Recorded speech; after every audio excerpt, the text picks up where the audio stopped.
महकी जीवन फुलवारी है।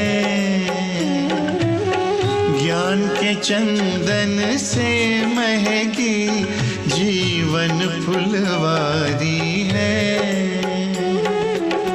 आपकी शिक्षाएं बाबा हमको लगती प्यारी है, लगती प्यारी है। ज्ञान के चंदन से महकी जीवन फुलवारी है। ज्ञान के चंदन से महकी जीवन फुलवारी है।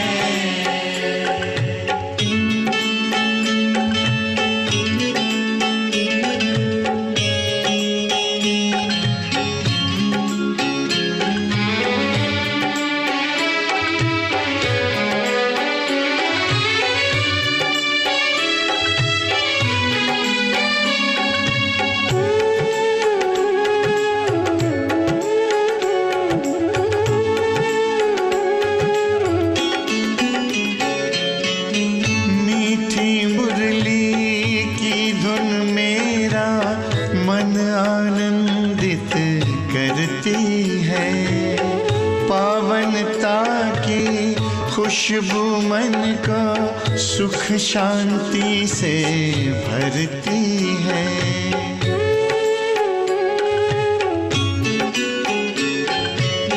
मीठी मुरली की धुन मेरा मन आनंदित करती है।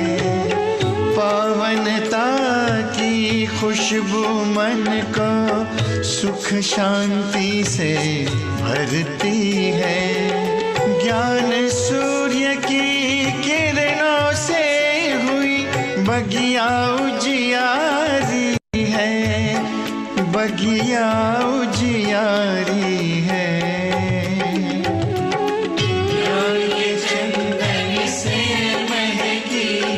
जीवन फुलवारी है। ज्ञान के चंदन से महकी जीवन फुलवारी है।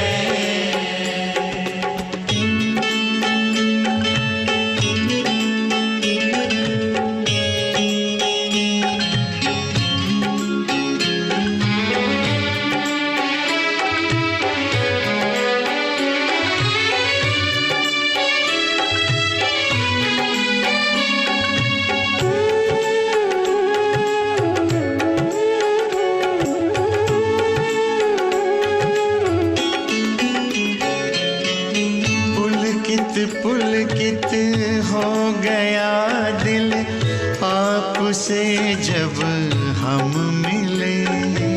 शीतल शीतल नयन हो गए, शांति के तब फूल खिले।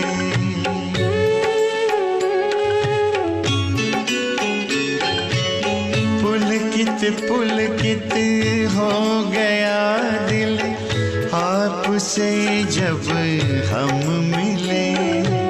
शीतल शीतल नयन हो गए, शांति के तब फूल खिले। गुण शक्ति की बेल लताएं प्यार से सींची क्यारी है, प्यार से सींची क्यारी है। चंदन से महकी जीवन फुलवारी है। ज्ञान के चंदन से महकी जीवन फुलवारी है।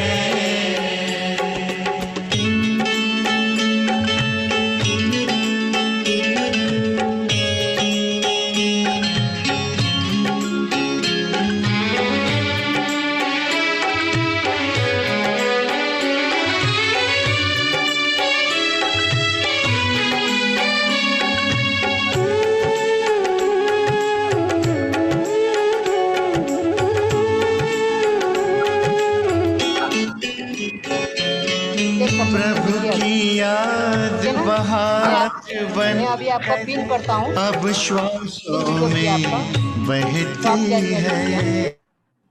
ओके, ओम शांति नितिन भाई। भाई आपको हाँ ठीक है जी। मंजू बहन बैठी हाँ मंजू बहन दीदी ओम शांति शांति मंजू बहन जी। अभी मैं शेयर करता हूँ, दीदी आने के बाद फिर से शुरू करें। अभी रेडी है, आपका साउंड सुनाई देगा। एक सेकेंड, आप एक बार आपको साउंड आपको चेकिंग कर सुनाई लीजिए। दे रहा है ना? दीदी साउंड से सुनाई दे रहा बात है। कर मुकेश में फोन कर रहा हूँ। ओम शांति। हाँ हाँ हाँ मैं फोन करूँ मैं आपको 2 मिनट में कुछ उस पे ओम शांति। आप होल्ड कीजिए लेकिन मुकेश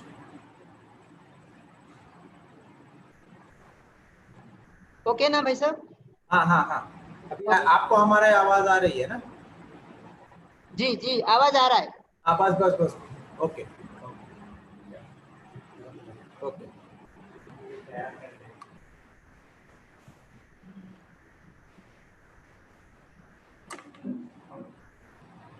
आपकी शिक्षाएं बाप ज्वाइन करेंगे को लगती प्यारी है, लगती अभी प्यारी ऑडियो म्यूट रखता हूँ, है। ठीक है। दीदी आने के बाद ऑन। ज्ञान के चंदन से महकी जीवन आपका एजुकेशन फुलवारी चालू रहने दीजिए, कुछ है। मुश्किल होगा तो हम यहाँ से रिजल्ट करेंगे। ज्ञान के चंदन से महकी जीवन फुलवारी है।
कौन सा दीदी?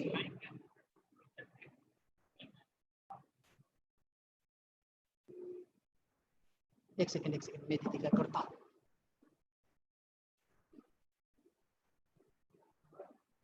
उनका भी करना है ना। पूरा ओपन कर लीजिए, हाँ दीदी सुनाई देता है। पूरा ओपन कर लीजिए इसको, काट कहीं पे भी नहीं हो।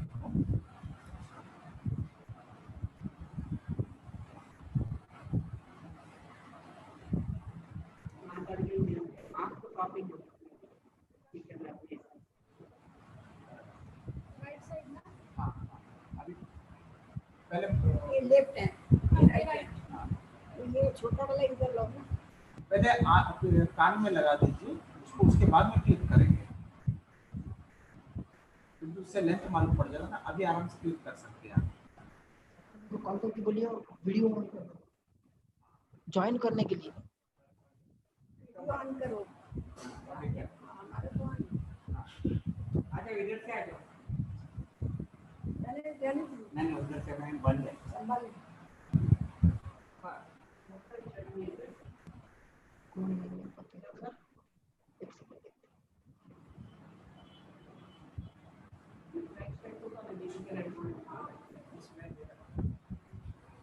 क्या बोल रहे हैं? बोल रहे हैं। ओम शांति दीदी सुनाई दे रहा है? मेरे को सुनाई दे रहा है। आप लोगों को सुनाई दे रहा है?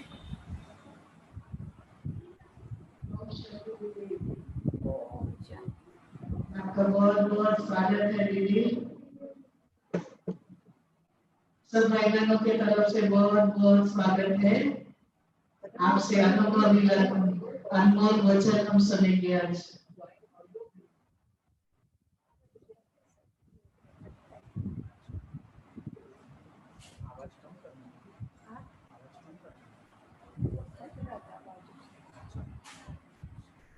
आवाज स्पष्ट आ रहा है। मेरा आवाज आ रहा बरोबर? जी आ रहा है। जी आ रहा है। थोड़ा सा साउंड लैपटॉप का बढ़ाएंगे। साउंड का तो मेरा आवाज बढ़ेगा ना, नजदीक करते हैं।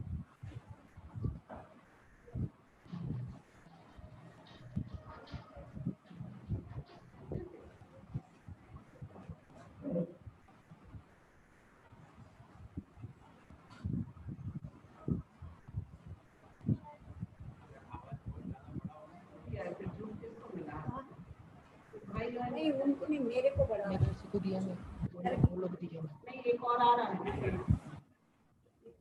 आप लोग गीत लगा रहे कि हम लगावे? बाबा की याद का गीत थोड़ा है, 2 लाइन सुनाई नहीं पड़ रहा? आवाज तो पूरा दिया।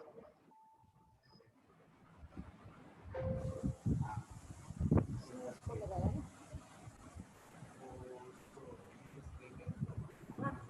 ममता बहन है। ये रहिए। नहीं अभी मैं आ रहा हूं। सेटअप कब से आ रहा हूँ? लगा लीजिए, आवाज थोड़ा कम कर दिया।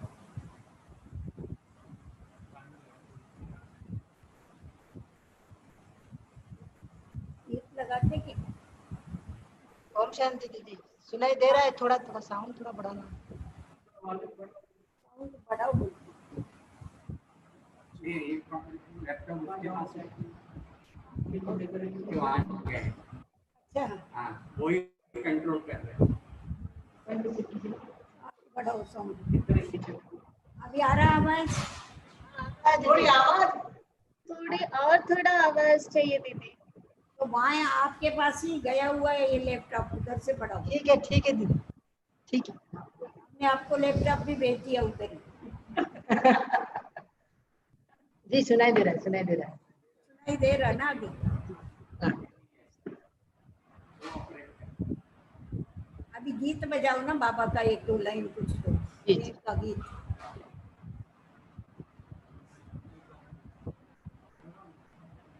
तो आप लगा दो, बाकी भाई हम लगाते हैं। क्या बोले? आप लगाते? ठीक है लगाइए।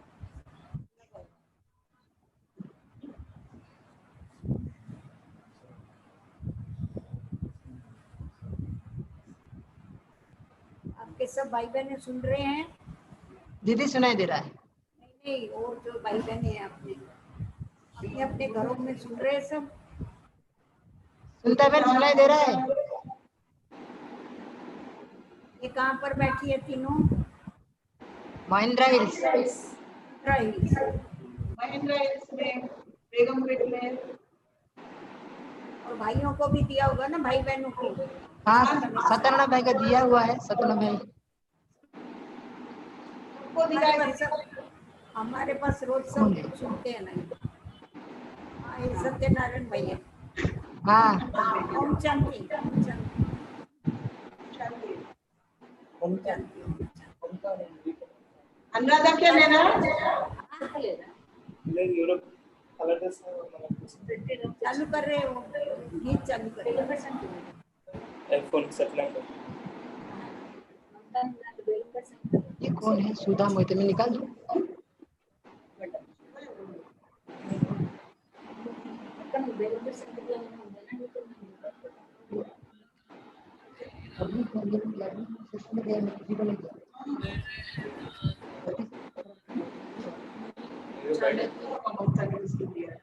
रिमूव करता हूँ। रिमूव करना तो ड्रेस ही सही से नहीं पहना नहीं। एक नहीं जी। दीदी ओम शांति गाना मैं लगाऊं? लगाया, इन्होंने लगाया, आवाज आएगा। दीदी मैं सॉन्ग लगाऊं? हाँ लगाओ, चलो आप लगाओ, छोड़ो ये लगाती, लगाओ मंजू।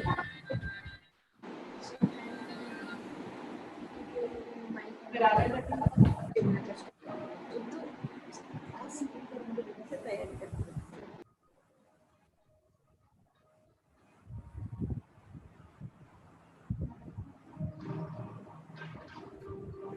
ये कौन सा गाना है? 36। ये कौन है 36 सर? इन लोगों ने सबको दिया है, रंजन भाई दीदी ने सबको दिया है। अच्छा।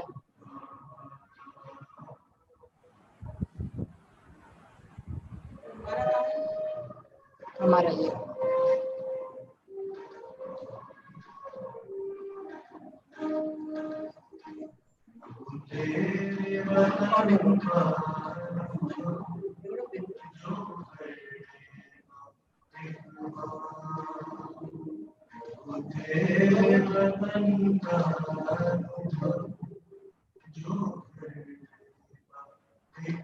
ठीक है, ठीक।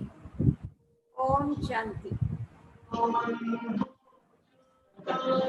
शांति। ओम शांति। देखो इस पुरुषोत्तम संगम युग पर, ओम शांति दीदी सुनाई दे रहा है? इस पुरुषोत्तम संगम युग पर बेहद के बाबा ने कौन है दीदी? बच्चों को अपना बना करके विश्व कल्याण के निमित्त बनाया। हमारा तो कल्याण किया ही, हम बच्चों का भाग्य तो उदय किया ही, परंतु उसके साथ साथ अन्य आत्माओं का भाग्य उदय करने की चाबी हम बच्चों को देती है। बाबा कहते मीठे बच्चे, मैं भाग्य बिताता हूँ तो तुम मास्टर भाग्य बिताता हो, इसीलिए तुम्हें भी बाप जैसा ही कर्तव्य करना है। जिन आत्माओं का भाग्य सोया पड़ा है उन सभी का तुमको भाग्य करना,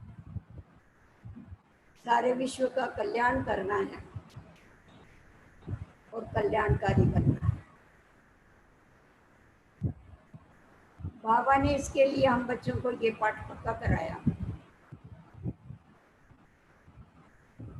कि तुम्हें जब विश्व का परिवर्तन करना है तो विश्व परिवर्तन का आधार तुम मेरे बच्चे हो। स्व परिवर्तन से ही विश्व परिवर्तन होने वाला है। जब तक तुम बच्चों के अंदर परिवर्तन नहीं आता है तब तक इस पुराने विश्व का कभी भी परिवर्तन नहीं हो सकता है। इसीलिए तुम बच्चों को अपने ऊपर अटेंशन रख करके, अपनी तरफ ध्यान रख करके, अपने अंदर चेकिंग करते हुए अपने को चेंज करते जाना। और हम देखते हैं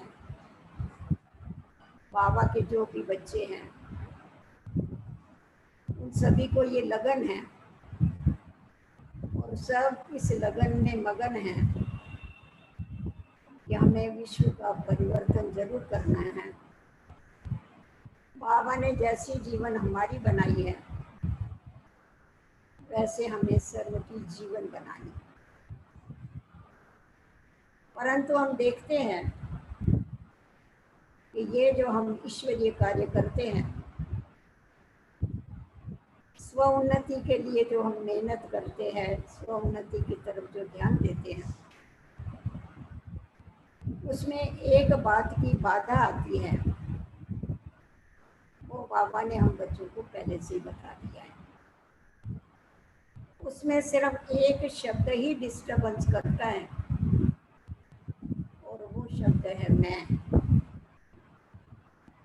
बाबा ने आके जो उल्टी मैं थी उसको उल्टा किया। पहले जो हम समझते थे कि हम बुद्धिमान हैं, हम धनवान हैं, हम फलाना है, हम हीरा है, अपनी पोस्ट का, पोजीशन का आदि जो भी हमारे अंदर अभिमान था, रूप का, रंग का, बाबा ने वो सारा भुला करके हम बच्चों को छोटी सी बिंदु बना दिया कि ये जो भी कुछ है ये सब टेम्पररी है, ये सब कुछ नाशवंत है। इसीलिए तुम बच्चों को बिंदु बन के और बिंदु को याद करके अपने जो भी पीछे के विक्रम है उनको विनाश करना है। बाप के ऊपर बलि चढ़ करके और वापस घर चलना है। हम बहुत आनंद से, प्रेम से जो भी पुरुषार्थी हैं वो बाबा की आज्ञाओं के अनुसार, बाबा ने बताए हुए रास्ते पर सब पुरुषार्थियों ने अपनी अपनी स्पीड से चलना चालू कर दिया। क्योंकि बाबा ने हम बच्चों को रूहानी यात्रा सिखाई। हर एक की स्पीड तो अपनी अपनी होती है, अपने अपने हिसाब से सबने चलना चालू किया। परंतु हम देखते हैं कि बाबा जो हमारे से चाहते हैं कि इस विश्व का जल्दी से जल्दी परिवर्तन हो और हम वापस घर चले, क्योंकि बाबा हम बच्चों का इंतजार कर रहा है। तो जब बाबा हम बच्चों का सूक्ष्म वतन में बैठ के इंतजार है, तो बाबा समय प्रति समय हम बच्चों को इशारे देता है कि बच्चे, पुरुषार्थ में जो सबसे बड़ी बाधा आती है, रोड़ा पड़ता है, वो है मैं और मेरे। वो जो देह अभिमान की मैं थी वो तो निकल गई, परंतु अब बाबा का बनने के बाद दूसरे प्रकार की मैं, वो भी उल्टी मैं है, वो सुलती मैं नहीं है। अगर सुलती मैं है तो उन्नति है, परंतु अगर वो मैं उल्टी हो जाती है तो उससे नुकसान होता है। और माया का जो आने का दरवाजा है वो मैं ही। इसलिए बाबा ने हम बच्चों को बताया कि तुम उसको डबल लॉक कर डालो, मैंपन को। क्योंकि ईश्वरीय मार्ग पर चलते चलते जब हमें अनेक प्राप्तियां होती हैं, जिस समय पर जीवन में परिवर्तन आता है, तो कोई ना कोई बाबा के बच्चे ऐसे हैं जिनको उसका भी अभिमान आ जाता है। क्या अभिमान आता है? कभी गुणों का अभिमान आता है, कभी बुद्धि का अभिमान आता है, कभी हम लोग देखते हैं तो सेवाओं का अभिमान आता है, कभी सफलताओं का अभिमान आता है कि देखो हमने सेवा किया तो उसकी सफलता मिल गई, हमने फलाना कार्य किया तो उसकी सफलता मिल गई। कभी कभी त्याग का भी अभिमान आता है। तो ये जो मैं है, मैंने किया, अपनी बुद्धि का भी अभिमान होता है ज्ञान में आने के बाद कि मेरी बुद्धि बहुत तीक्ष्ण है। मेरे को बाबा ने खास सेवा के लिए निमित्त बनाया है। बाबा का ये कार्य हम ही कर सकते हैं, दूसरा कोई नहीं कर सकता है। ये सारी उल्टी में बाबा कहता है बच्चे ये मियाँ मिठू बनना है, अपने को तुम ठग रहे। वास्तव में देखा जावे तो मैं कुछ नहीं करता हूँ, परंतु करण करावनहार स्वामी करा रहा है। इस बात की विस्मृति के कारण ये जो उल्टी मैं है, इस उल्टी मैं के कारण अपनी कमाई करने के बजाय घाटा पड़ जाता है। जब ये बात बुद्धि में आती है कि मेरी बुद्धि बड़ी तीक्ष्ण है, पर बुद्धि दी किसने? क्योंकि बाबा का बनने के बाद बाबा ने हम बच्चों को दिव्य बुद्धि का वरदान दिया, नहीं तो हमारी बुद्धि तो कुछ भी काम नहीं करती थी। बाबा कहता है ना, तुम्हारी बुद्धि को गोदरेज का ताला लगा हुआ था। बाबा ने आके वो गोदरेज का ताला खोला और वो खोलने के बाद ही हमारी बुद्धि में बाबा जो ज्ञान का सागर है उसका अथाह ज्ञान हमारी बुद्धि में बैठना चाहिए। तो अगर बाबा के द्वारा मुझे वो ज्ञान मिला, उसमें हम क्या कैसे अभिमान कर सकते हैं? पहले शुरू में जब ही नए जिज्ञासु आते थे, हम उनको जब समझाना चालू करते थे तो यही कहते थे कि परमात्मा ने आकर के हम बच्चों को जो ज्ञान दिया है ये ईश्वरीय प्रसाद है। ये हम आपको ईश्वरीय प्रसाद दे रहे हैं, आप इसको सहर्ष स्वीकार करें। ये हमारा ज्ञान नहीं है, ईश्वर ने दिया हुआ प्रसाद है।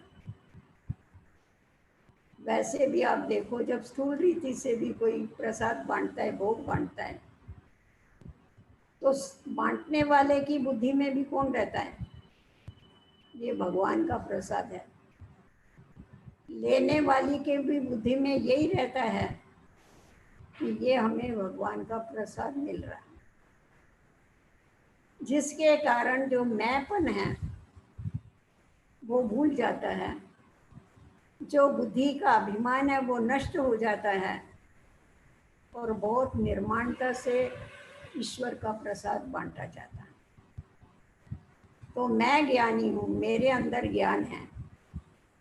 बाबा कभी कभी साकार बाबा हमेशा हम बच्चों को मिसाल देते हैं कि चूहे मिली हल्द गड़ी, समझा मैं भी पसारी। चूहे को जरा सी हल्दी की, ये हल्दी का टुकड़ा मिल गया पसारी के दुकान में, व्यापारी के दुकान में। उसका मुंह कितना छोटा सा बेचारे का, उस मुंह में उसने पकड़ा, अरे वो बोला ये क्या है? ये व्यापारी कौन सा व्यापारी है? मैं तो इससे भी बड़ा व्यापारी। उसको नशा चढ़ गया। तो उसी प्रकार ज्ञान सागर ने हम बच्चों को ज्ञान दिया। जब हमारे अंदर वो ज्ञान आ गया, वो समझ आ गई, तो किन किन को वो उल्टा नशा चढ़ गया कि हम ज्ञानी बन गए। जब ज्ञानी बन गए तो क्या हो गया?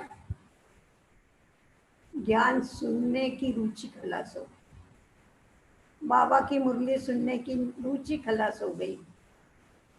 अभी जिसका मुरली से प्यार नहीं है, उसका मुरलीधर से कैसा प्यार हो सकता है? क्योंकि समझा हमने तो पढ़ लिया है ना, बाबा क्या वही तो बातें सुनाता है, फिर हमारे को सुनने की क्या आवश्यकता है? कोई दरकार ही नहीं है हमको सुनने की। तो ये जो नशा चढ़ा, ये जो मैंपन आया, हमें ये देखना है कि ये मैंपन नुकसान करता है या फायदा करता है। बाबा हम बच्चों को रोज रोज नई नई बातें सुनाते हैं, नई नई युक्तियां बताते हैं, जिन युक्तियों के द्वारा हम माया रावण के ऊपर विजय प्राप्त कर सकते हैं। क्योंकि माया भी बड़ी तीखी है। हम जो भी बाबा के बच्चे हैं, ब्राह्मण बच्चे हैं, हम आधा कल्प के उसके ग्राहक हैं। वो भी हमारा पीछा ऐसा नहीं छोड़ती है, वो हमारे पीछे लगी रहती है, रूप बदल बदल के आती है। इसीलिए दुश्मन को परखने के लिए भी हमारे में परखने की शक्ति चाहिए, और वो जो परखने की शक्ति है वो ज्ञानदाता के ज्ञान के आधार पर ही हमारे को मिलती। तो अगर हमारी ज्ञान में से रुचि कम हो जाती है तो क्या हो जाता है, हमारी परख शक्ति गायब हो जाती है। हम शुरू में जब पार्टी लेके बाबा के पास जाते थे, बाबा जब मिलता था छोटे हाल में, बाबा पहले ये प्रश्न पूछते थे, बच्चे आज तुमने मुरली सुनी? अभी हम तो ट्रेन में होते थे, मुरली तो नहीं सुनी हुई होती थी, बाबा को भी मालूम होता। बाबा कहता था जाओ अभी मुरली सुनो और पीछे बाबा से मिलने के लिए आना। तो बाबा इतना इम्पोर्टेंस देता था कि बच्चों को बाबा की मुरली जरूर रोज सुननी है और रोज सुन करके अपनी झोली जरूर भरनी। हम देखते हैं ज्ञानदाता को, हम बच्चों की कितनी फिक्र है, उसको हमारे पढ़ाई के ऊपर कितना ध्यान रहता है। बाबा की कभी तबीयत खराब होती थी, बाबा का रथ ठीक नहीं होता था, तो बाबा सवेरे 3 बजे उठ करके मुरली लिखते थे और मम्मा को देते थे, मम्मा पढ़ के सुनाती थी। बाबा कभी भी मुरली मिस नहीं करता था। आप देखेंगे जिस दिन बाबा अव्यक्त हो रहे, उस दिन बाबा तबीयत के कारण भल सवेरे नहीं आए क्लास में, परंतु अव्यक्त होने के पहले थोड़ी देर पहले आकर के बाबा सब बच्चों से मिले और हम बच्चों को लास्ट में महामंत्र दे के गए कि निराकारी बनो, निरंकारी बनो और निर्विकारी बनो। तो ये जो महामंत्र बाबा ने दिया, लास्ट तक बाबा ने ये सेवा किया, लास्ट तक हम बच्चों की पढ़ाई का ध्यान रखा। हमारे को इसेंस बता के गया बाबा, इस सारे ज्ञान का इसेंस क्या है। तो हमारे जीवन के परिवर्तन का आधार जो है वो है ज्ञान। परंतु जब उल्टी में आ जाती है कि मेरे को सारा ज्ञान आ गया है, मैंने सब कुछ समझ लिया है, तो हमारी उन्नति वहाँ पर खुट जाती, वहाँ हमारी उन्नति ठहर जाती है। उसके बाद हम दूसरा देखते हैं कि चलते चलते किन आत्माओं को सेवा का अभिमान हो जाता है कि मेरे जैसी कोई भी सेवा नहीं कर सकता है। जब ये अभिमान आता है, ये जब मैंपन आता है, तो क्या होता है, किसी को भी साथ लेके चलने के लिए तैयार नहीं। मैं अकेला कर सकता हूँ ना, मैं अकेली कर सकती हूँ, मेरे को कोई ज़रूरत नहीं है किसी। तो इससे क्या होता है, संबंध विच्छेद होते। संबंध विच्छेद होने के कारण बाबा कहता है कि बच्चे तुम एक बाप के बच्चे हो, तुम बच्चों को आपस में बहुत मिलजुल के रहना है, तुम्हें बड़ा प्रेम से रहना है, तुम्हें औरों को आगे बढ़ाना है। हम साकार बाबा को देखते या निराकार बाबा को देखते, इन दोनों ने हमेशा क्या किया, हम बच्चों को आगे रखा।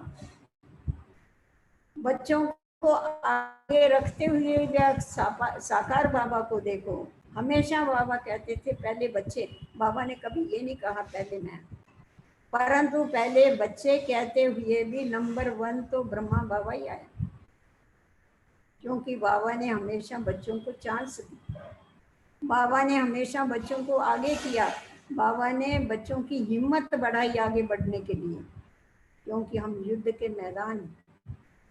तो जब युद्ध के मैदान में होते हैं तो सोल्जर के अंदर वो हिम्मत चाहिए, अगर हिम्मत है तो उसकी जीत होती है, नहीं तो वो हार जाता है। तो समय प्रति समय बाबा हम बच्चों के अंदर हिम्मत भी पैदा करता है, उसके साथ साथ हमें अनेक युक्तियाँ भी बताते हैं। तो हमारे को भी सिर्फ अकेले को नहीं जाना है नई दुनिया में, हमारे को सारी दुनिया को बदली करके और फिर सबको साथ में बाबा के साथ चलना है। तो इसीलिए हमको सबको साथ में लेके जाना है, क्योंकि हम ऐसी दुनिया में चलते हैं जहाँ पर पशु पंछियों का भी आपस में कितना प्यार। हम गायन करते हैं ना, वहाँ शेर और बकरी दोनों एक घाट पर पानी पीते। तो इसीलिए जैसे बाबा ने, हम लोगों में कोई विशेषताएं नहीं थी, परंतु बाबा ने हमारे अंदर विशेषताएं भी भरी, और जिसके अंदर जो विशेषता है उस विशेषता के द्वारा बाबा ने सेवा कराई बाबा ने। हम लोग कुछ नहीं कर सकते, बाबा हमारे द्वारा कराता है। बड़ी खुशी की और भाग्य की बात ये है जो हमारे को बाबा काम में लाता। हम बाबा के इंस्ट्रूमेंट हैं, बाबा हमारे द्वारा कराता है, हम बाबा के हैंड्स हैं। इसीलिए तो ब्रह्मा को देखो सहस्त्र भुजा वाला बताते, ये भुजाएं किसकी निशानी? हम बच्चों की निशानी है। तो आज बाबा को जो भी सर्व आत्माओं को प्राप्तियां करानी है वो किसके द्वारा कराएगा? हम बच्चों के द्वारा ही तो कराएगा। और हम बच्चों के द्वारा जब प्राप्तियां कराता है हम समझते हैं हमने किया, परंतु वास्तव में किया होता है बाबा ने। अगर बाबा ने करे तो हम कुछ भी नहीं कर सकते। तो ये जो चलते चलते अभिमान आता है, ये अभिमान ही हमें गिराता है। इसलिए हमें बहुत सूक्ष्म रीति से अपनी चेकिंग करनी चाहिए कि हमें अभिमान तो नहीं आता है किसी बात का। त्याग का भी अभिमान आता है किसी को, मैंने ये छोड़ा, मैंने इतना त्याग किया, मैंने। अरे त्याग क्या किया? बाबा कहता है त्याग का गायन नहीं करो, भाग्य का गायन करो। आप ब्रह्मा बाबा को देखो, उसने कभी वर्णन किया मैंने क्या छोड़ा? उसने कभी कहा मेरे को कितना सहन करना पड़ा? कितना इजी रीति से हम सभी के आगे एग्जाम्पल बन करके रहा। सदा कौन से नशे में बाबा रहा? ये विनाशी नशों में नहीं रहा, बाबा ईश्वरीय नशे में रहा, बाबा नारायणी नशे में रहा। बाबा को कितना नशा था कि मैं एक ही अकेला शिव बाबा का बच्चा हूँ, आप सभी पोतरे पोतरी, मैं ही जाके नारायण बनने वाला हूँ। बाबा को कितना नारायणी नशा। तो ये जो भी हद के नशे हैं, ये हद के नशे सब नुकसान करने वाले हैं, सिवाय ईश्वरीय नशे और नारायणी नशे। तो हमारे को भी हमेशा ईश्वरीय नशा रहे कि हम किसकी संतान, और हमें नारायणी नशा रहे कि हम क्या बन रहे हैं। तो जब हमारा लक्ष्य इतना ऊंचा है, हम ऊंचे से ऊंचे बाप की संतान हैं, ये जब बुद्धि में रहता है तो ये नशा हमारे को क्या करता है? लक्ष्य तक पहुंचाता है। अगर ये नशा भूल जाता है तो हमारे को हमारा लक्ष्य भी भूल जाता है। तो बाबा ने ये प्रैक्टिकल में हमें करके बताया कि कभी भी तुमने क्या छोड़ा, क्या त्याग किया, उसके लिए कभी भी वर्णन मत करो, उसका कभी चिंतन मत करो, परंतु तुमको क्या क्या मिला इसकी लिस्ट निकालो। देखो बाबा के द्वारा तुम्हें कितनी प्राप्तियां। हम हमारे जो भी पूर्वज हैं उन लोगों को भी देखते हैं कि उन्होंने क्या नहीं त्याग किया। क्योंकि शुरू में जब यज्ञ की स्थापना हुई तो कराची में सब अच्छे अच्छे घर से बहनें और भाई आए, परंतु आने के बाद शुरू में तो बाबा ने जो तो 14 बरस उनकी भट्टी किया, उसमें तो उनको राजकुमार और राजकुमारियों जैसा संभाला। परंतु जब बेगरी पाठ चालू हुआ उस समय पर कुछ न होते हुए भी सब समझते हम तो बिगर कोड़ी बादशाह। किसी को उस समय ये नहीं लगा कि हम कहाँ थे और कहाँ पहुंच गए, हमारी क्या हालत हो गई। जिसको ऐसा लगा वो भाग गए, परंतु जो पक्के निश्चय बुद्धि थे, ये निश्चय की परीक्षा लिया बाबा ने। क्योंकि बीच बीच में बाबा बच्चों के निश्चय की परीक्षा ले कि हम बच्चों को कितना निश्चय है कि हमारा साथी कौन है, हमारा पालनहार कौन है, हमको कौन लेके जा रहा है। ये कहाँ तक बच्चों को निश्चय है। जिनको निश्चय है वो सदैव निश्चिंत रहते। मेरे को एक बात याद आती है दादी ब्रिजेंद्रा की। हम लोग ऐसा ही आपस में बैठे थे तो कुछ सेवाओं की बात चल रही, तो दादी ने कहा देखो ऐसा है सेवाओं में तो सहन तो करना ही पड़ता है ना, परंतु सहन करने में ही सारा मजा है। तो कहा शुरू शुरू में जब बम्बई में सेवा हुई और फिर कोलाबा में सेंटर खुला, वो अलग मकान था, एक छोटा सा मकान था, उसमें सेंटर खुला और वहाँ पर पुष्प शांता दादी, ब्रिजेंद्रा दादी और उनके साथ एक दूसरी साथी रहती, 3 रहते। परंतु वो जो मकान मालिक था, किराए का मकान था, वो जो मकान मालिक था उसको मकान की आवश्यकता थी, तो वो पीछे पड़ गया कि मेरा मकान छोड़ो।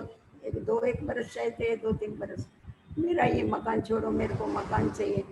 तो ये लोग मकान ढूंढते थे पर मकान नहीं मिल रहा था। तो एक दिन क्या हुआ, मकान मालिक ने देखा अभी ये निकल ही नहीं रहे हैं, मैं इनको घड़ी घड़ी बोल रहा हूँ, ये निकलते नहीं। तो उसने क्या किया, उनका सामान निकाल करके बाहर रख दिया। तो पुष्प शांता दादी और दूसरी बहन जो थी वो मकान ढूंढने के लिए गई थी और ब्रिजेंद्र दादी अकेली घर में थी। तो दादी ने क्या किया, वहाँ से वो उसने ताला लगा दिया मकान और सामान बाहर रख दिया। तो देखना इनको सुनाई पड़ रहा था ये आपको। तो बाहर जाके सामान के ऊपर बैठ गई। अभी जब वो बहनें आवे, कुछ निकले रास्ता, उसको बोला भाई आने तो दो उन बहनों को, तो सुनने को तैयार नहीं। तो क्या हुआ, इनका लौकिक भाई था वलीराम, वो सेठ था वहाँ का, कराची का, उनके लौकिक दादा का सारा शहर था। तो और उनको यहाँ पर भी वो जो सारा छोड़ के आए थे, जो छोड़ के आए थे उन लोगों को यहाँ प्रॉपर्टियाँ दिया था गवर्नमेंट ने। तो इनको वहाँ बिल्डिंगें भी मिली थी, यहाँ आने के बाद बड़ी बड़ी बिल्डिंगें ब्रिटिश गवर्नमेंट के समय की मिली हुई थी। तो उसको जब किसी ने आके बताया कि तुम्हारी बहन बाहर बैठ गई है, आके उसको मकान मालिक ने निकाल दिया। तो उसको तो भागा बेचारा, उसको बड़ा दुख हुआ कि ये क्या हुआ। तो गाड़ी लेके आया, आकर के दादी को बोला, उनका लौकिक में नाम पियर घर का सती था। तो बोला सती क्या है ये सब। तो बोला ऐसा ऐसा हुआ, अभी देख रहे हैं मकान तो मिल जाएगा, परंतु इसको बहुत जल्दी थी, इसने ऐसा किया मकान मालिक। उसने कहा मैं तेरे को लेने को आया हूँ, अभी तू मेरे साथ चल। तो दादी ने बोला नहीं, मैं ऐसा कैसा चलेगी, मेरी 2 बहनें भी हैं। तो उसने कहा कोई बात नहीं, हम दोनों बहनों को भी ले जाएंगे, तो आप लोग चलो हमारे साथ। तो फिर बोला इसने हमारा सामान है ये। तो उस भाई ने देखा सामान तो उस समय पर कुछ था नहीं, इतना पुराना सुराना सामान था। तो उसको हंसी आ गई। उसने कहा ये क्या है, ये तो पुराना सारा सड़ा हुआ सामान है, ये क्या तुम लेके जाएगी। तो इसको बड़ा खराब लगा। इसने कहा तुम ऐसा क्यों बोलता है, ये सड़ा हुआ सामान है, पुराना सामान, मैं तेरे साथ आने वाली नहीं हूँ। इसने भाई को कैसा भी करके वापस कर। तो मैंने दादी से पूछा, मैंने कहा वो कैसा था सामान। बोला सड़ा हुआ ही सामान था। और हमारे पास बोला पत्रे के डब्बे थे उस समय, डिग्री पाठ तो था यज्ञ में और नई नई सेवाएं थी, कुछ था भी नहीं। बोला पत्रे के डब्बे थे, उसको भी कट चढ़ी हुई थी और इतना खराब सामान था। उसने रॉन्ग नहीं बोला था, परंतु मैं क्यों सुनूं उसका कि खराब सामान है। अरे शिव बाबा के यज्ञ का सामान है, मैं कैसा ये सुनेगी। मैंने कहा नहीं, मेरे को नहीं आना है, तू तेरी सेठाई तेरे पास रख। तो उसको भेज दिया।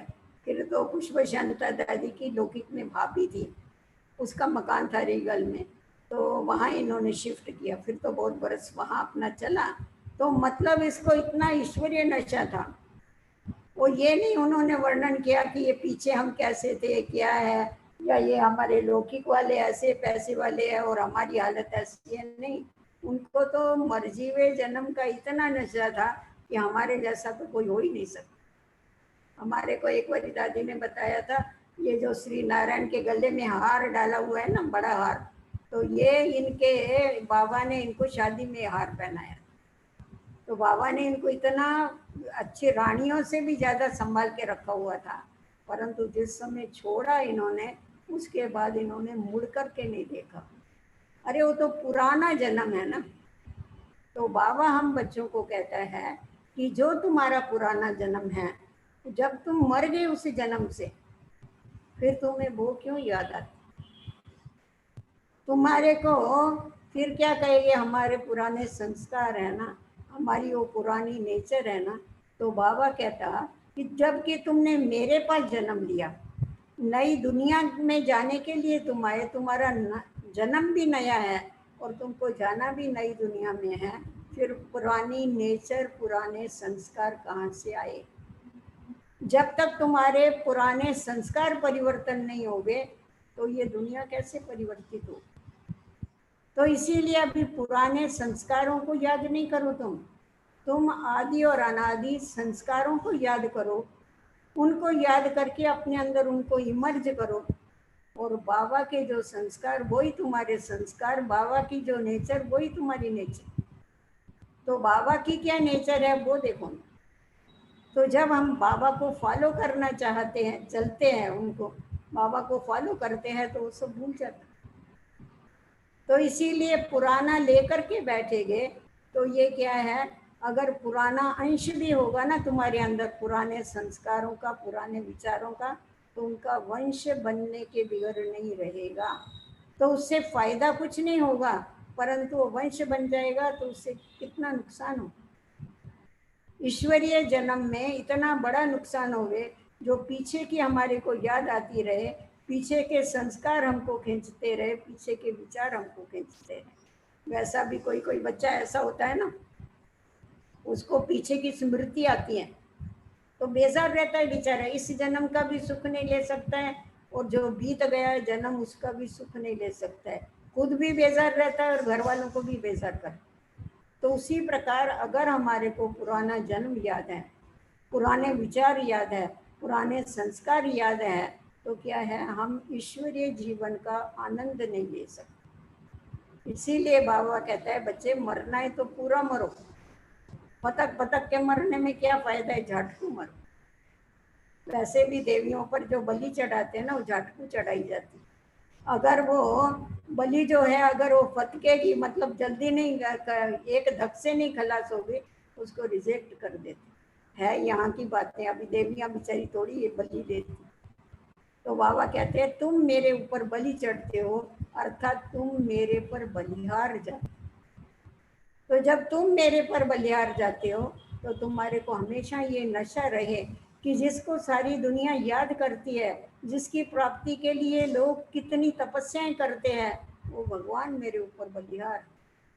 तो जब भगवान मेरे ऊपर बलिहार है तो हम किसी के ऊपर कभी भी प्रभावित नहीं हो सकते, क्योंकि हमारे ऊपर भगवान का प्रभाव। हमारा ना किसी से लगाव हो सकता, ना कभी किसी से झुकाव हो सकता, क्योंकि हम भगवान के ऊपर बलि चढ़े हुए हैं।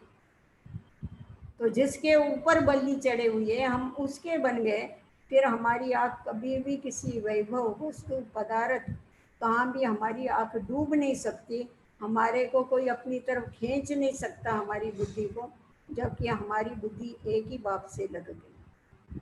तो जैसा हमने देखा कि साकार बाबा ने जिस दिन से त्याग किया, उस दिन से बाबा एक धक से बाबा बलि चढ़ा, तो उसका नंबर 1 में आ गया।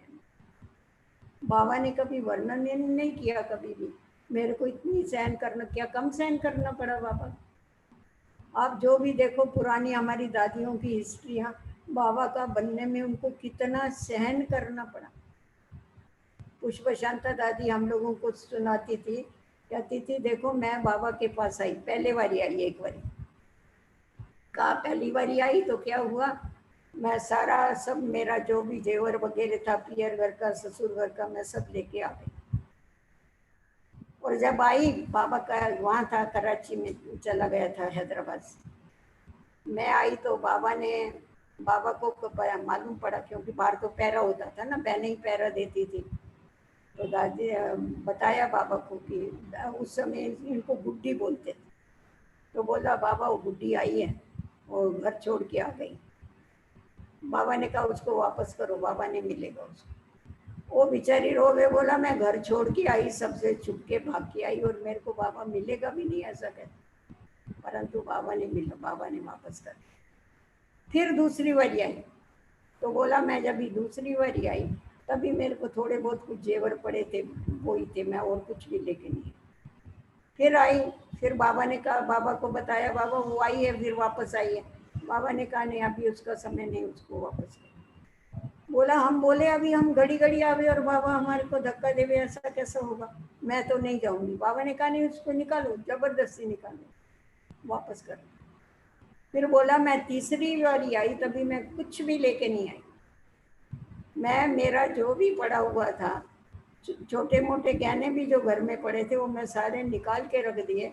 मैं एकदम प्लेन होकर के आई, तभी बाबा ने मेरे को गले लगाया। तो पुष्प शांता जी हंसती थी, कहती थी अगर तुम लोग होते थे ना, भाग के चलते जाते। परंतु बाबा ने हमारी ऐसी निश्चय की परीक्षा लिया कि वे गीत गाते ना, ठुकरा दो या प्यार करो, हम तेरा दर कभी नहीं छोड़ेंगे। तो ऐसी निश्चय बुद्धि आत्माएं जो कितना भी भगवान जिसके लिए सब कुछ छोड़ा है, वो भी अगर नहीं मिले तो देखो उस समय क्या होता। परंतु नहीं, तू भले छोड़ हमको, पर हम तेरे को नहीं छोड़ने वाले। तो तभी बाबा कहता है, जब तुम मेरे ऊपर बल चढ़ गए तो फिर तुम्हारे को पीछे का किसी भी प्रकार का कोई भी नशा नहीं रहना चाहिए। धन का नहीं, तन का नहीं, या डिग्री का नहीं, पोस्ट का नहीं, पोजीशन का नहीं, कोई भी नशा किसी भी प्रकार का नहीं रहना चाहिए। अगर तुम्हारे को ये नशा होगा तो क्या हो जाएगा, इससे तुम्हारे को नुकसान होगा। वो नुकसान ऐसा होगा, जहाँ का नशा रखते हो वहाँ तुमको जाना पड़ेगा। तो नशा रखना है तो ईश्वरीय नशा रखो, नशा रखना है तो नारायणी नशा रखो। बाकी ये झूठे टेम्पररी जो नशे है, ये कभी भी नहीं रखो। बाबा ने हम बच्चों को तीव्र पुरुषार्थी बनने के लिए हमेशा ही प्रेरणाएं दी हुई। नहीं तो हम लोग क्या करते हैं, कोई भी बात होगी तो अपने को छुड़ाने के लिए हम तो पुरुषार्थी, वास्तव में पुरुषार्थी का अर्थ क्या हो, गलतियां करते रहो और अपने को पुरुषार्थी कह के खुद को छुड़ाते। परंतु मम्मा हमेशा ये शिक्षा देती थी, पुरुषार्थी का अर्थ क्या है। पुरुषार्थी माना एक बारी जो भूल किया वो वापस रिपीट नहीं करते, उसको कहा जाता है पुरुषार्थी। और मम्मा ने ये प्रैक्टिकल में करके बताया कि एक बारी जो भूल हुई उसको वापस कभी भी उसने रिपीट नहीं की। तो इसीलिए हमारे को तीव्र पुरुषार्थी बनना है, तभी हम इस थोड़े से समय में बाप समान बन के, संपूर्ण बन के बाप के साथ जा सकेंगे। उसके लिए हमें 3 बातें याद रखनी है। एक तो सबसे पहले 3 बातों का त्याग करना पड़ेगा हमें, क्योंकि त्याग से ही भाग्य बनता है। तो सबसे पहला त्याग है आलस। जब थोड़ा चलते चलते पुराने हो जाते हैं, पुराने होने के बाद ईश्वरीय जीवन में समझते हमने तो अभी बाबा को पा लिया, बाबा हमारे को मिल गया, हाँ, बाबा की हमको प्राप्ति हो गई और बाबा ने हमें देखो कितना सुख और सुविधाओं में रखा। बाबा ने बच्चों को क्या नहीं दिया है, बाबा ने बच्चों को सब कुछ दिया है, सर्व प्राप्तियां हो गई। बाबा कहता है ना, वैसे तो लोग समझते हैं, ये गायन करते हैं कि देवताओं के जीवन में, देवताओं के राज में कोई अप्राप्त वस्तु नहीं होती है, पर वास्तव में देखा जाए तो हम ब्राह्मणों के जीवन में कोई अप्राप्त वस्तु नहीं है। अगर हमें पूरा मर्जी वे जीवन का नशा है तो कोई अप्राप्त वस्तु नहीं हो सकती। तो इसीलिए कभी कभी क्या करते हैं, इस मार्ग पर चलते चलते आलस के कारण हमेशा कहा जाता है, आलस जो है वो मनुष्य आत्मा का वैरी है, अर्थात दुश्मन। उस दुश्मन को आने देते हैं, ठीक है चल रहे हैं। तो ये जो आलस आ जाता है, जिस आलस के कारण अपनी कमाई जो है वो क्या हो जाती है, रुक जाती है।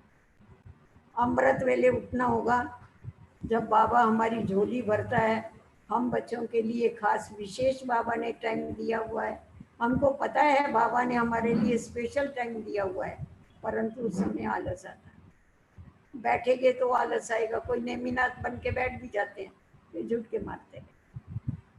तो ये आलस जो है, माया जो है, ये आलस के रूप में आती है। पढ़ाई के समय आलस आएगा, कमाई के समय आलस आएगा, क्योंकि समझते निश्चिंत हो गए ना।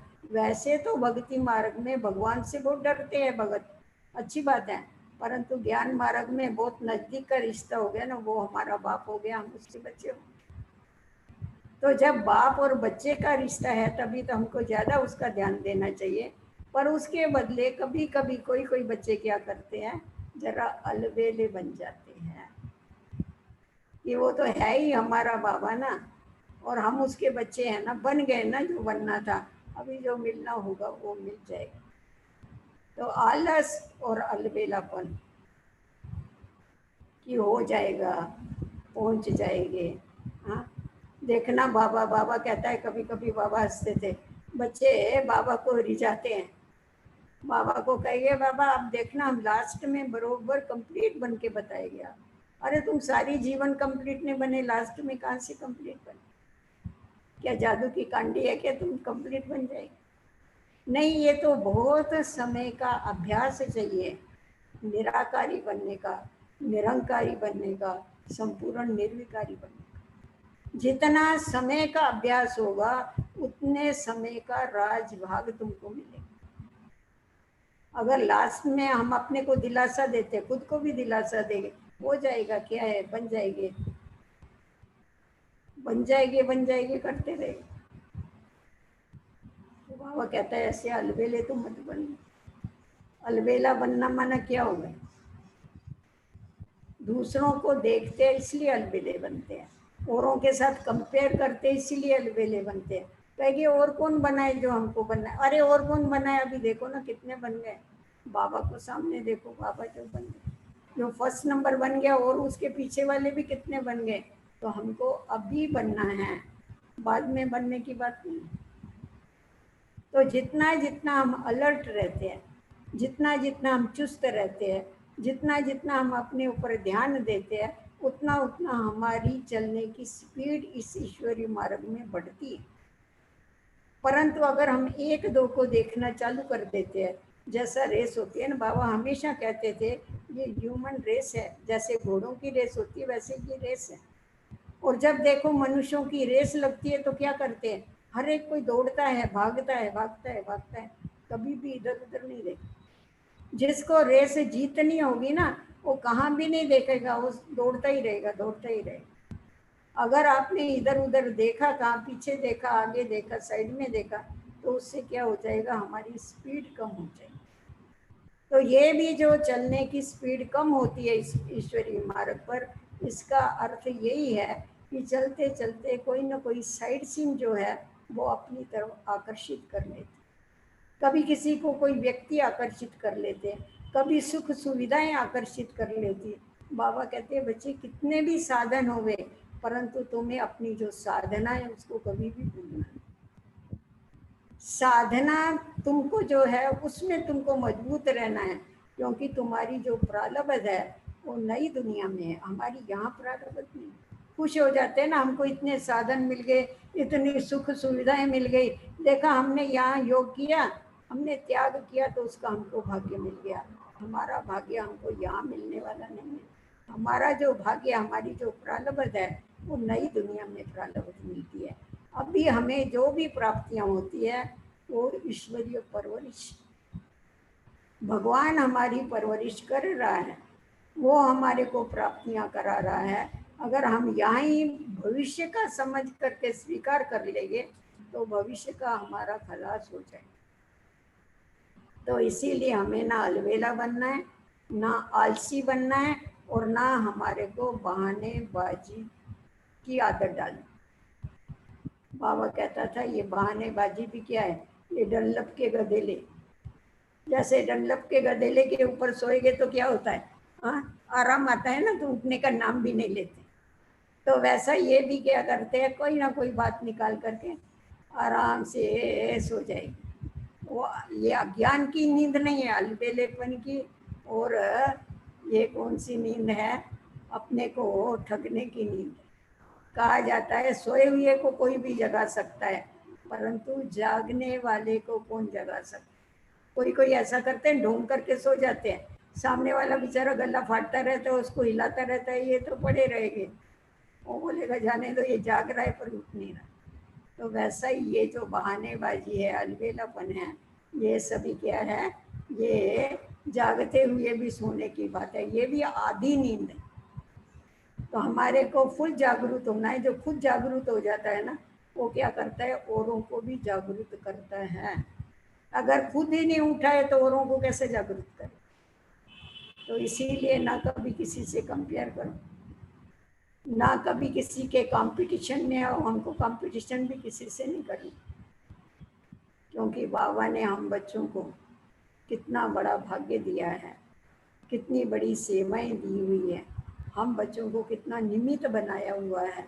अगर सदैव इस बात के नशे में रहते हैं, सदैव खुशी में रहते हैं, तो क्या होता है, हम किसी को देखते ही नहीं, खुद को ही देख देख के चलते। तो इसीलिए आगे बढ़ना है, समय के पहले हमको पहुंचना है और बाप समान जरूर बनने का है। इसीलिए बाबा कहता है पहले तो ये जो हनुमान की पूंछ है ना, वास्तव में देखा जाए ये जो मैं है ना, ये हनुमान की पूंछ की तरह है। इसीलिए बाबा हमको महावीर कहता है, तुम मेरे बच्चे महावीर हो। जैसे महावीर की पूंछ बहुत बड़ी थी ना, परंतु उसकी रिजल्ट क्या बताते हैं, महावीर की पूंछ को जब ये आग लगी तब भी सारी लंका जली। तो वैसे ये जो मैं की पूंछ है ना, इसको जब तक हमने योगाग्नि में नहीं जलाया है, तब तक ये पुरानी दुनिया परिवर्तन होने वाली नहीं है। तो इसीलिए बाबा कहता है कि ये जो मैं का उल्टा पाड़ा है ना, इसको क्या करो, अभी सीधा कर डालो। जैसा देखो जानकी दादी हमेशा क्या कहती थी, मैं आवे तो क्या बोलो, मैं कौन हूँ, मैं आत्मा हूँ और मेरा कौन है, एक बाबा।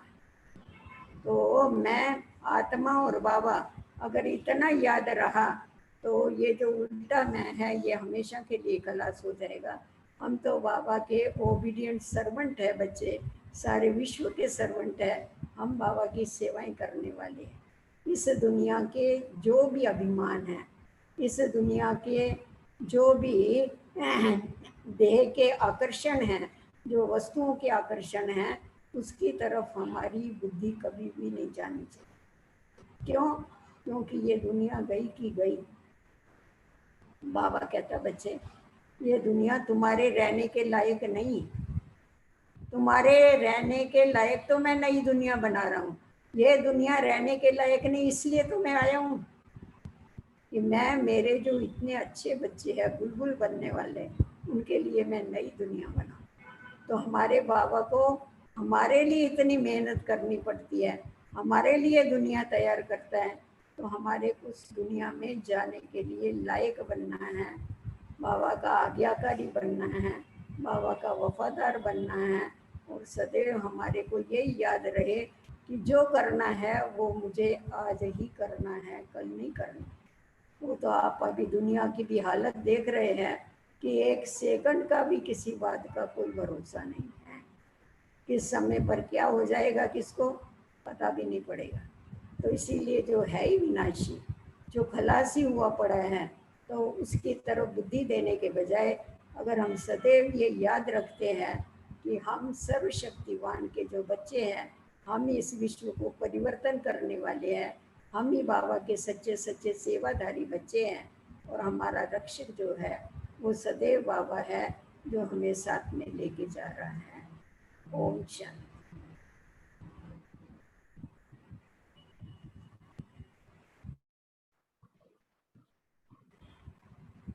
ठीक है, या किसको कुछ पूछना है? आवाज आ रही है?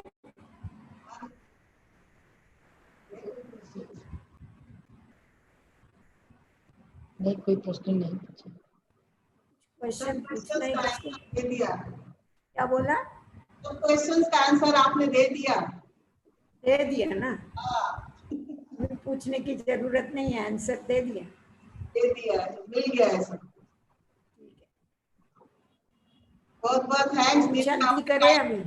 आपने टाइम निकाला हमारे लिए, बहुत बहुत थैंक्स दीदी। आपने हमारा सुना इसलिए आपको थैंक्स। ठीक है, टाइम निकाला, थोड़ा ही टाइम सफल हुआ। बाबा ने हम बच्चों को टाइम सफल करना सिखाया ना, नहीं तो हमारा धंधा क्या है, यही तो धंधा है, और क्या धंधा है। इसीलिए बाबा कहते बच्चे जो करना है सो कभी कर, अभी कर, अभी नहीं तो कभी नहीं। ओम शांति। गीत लगता है क्या? नहीं, बजाया बजाओ मंजू, बजाओ।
ओम शांति, ओम शांति।